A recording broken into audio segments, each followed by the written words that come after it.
Hello guys! Welcome to my YouTube channel. Gagawa tayo ngayon ng sardinas na may itlog na kayang-kayang gawin ni treat ni Bebot. Tara na!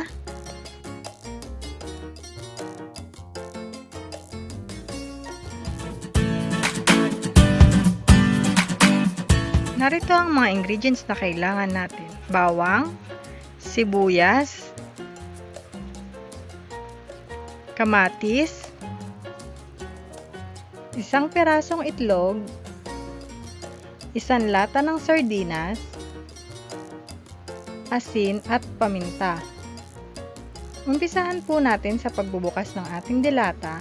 Ang gagawin ko lamang po dito ay tatanggalin ko po yung sauce po ng sardinas. Isi-separate ko lamang po siya para po yung matira na lang po yung laman po niya.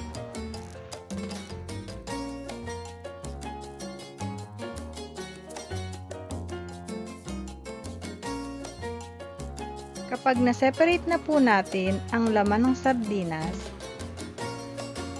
babatihin na po natin ngayon yung ating itlog. Babatihin lamang po natin ito ng mabuti.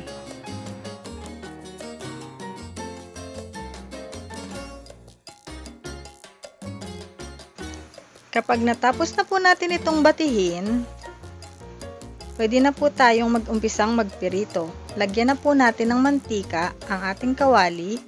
Isunod na po natin yung ating bawang. Ilagay na rin po natin yung ating sibuyas.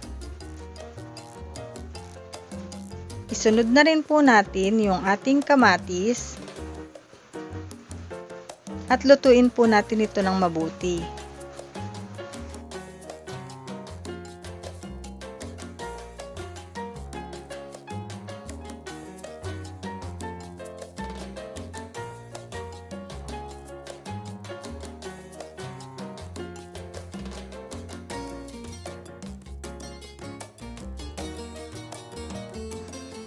Kapag luto na po yung ating kamatis, ilalagay ko na po yung ating laman ng sardinas.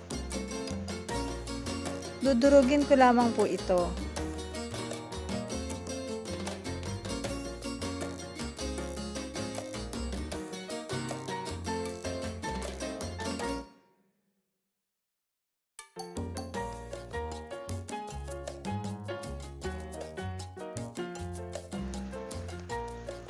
Kapag po kumulo na po siya, pwede na po natin siyang timplahan ng ating asin at paminta. Haluin lamang po natin ito ng mabuti.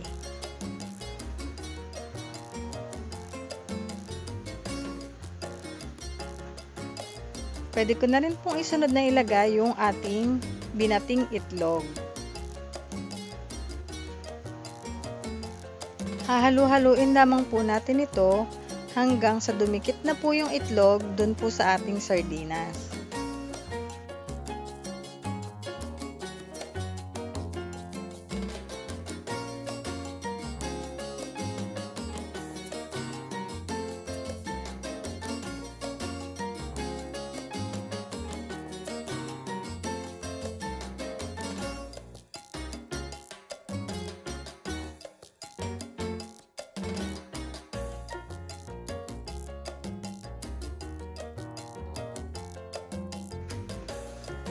Kapag po naluto na rin po yung ating itlog, ready for plating na po tayo. At eto na ang sardinas na may itlog. Tikiman time! Yum yum yum yum! Bye bye!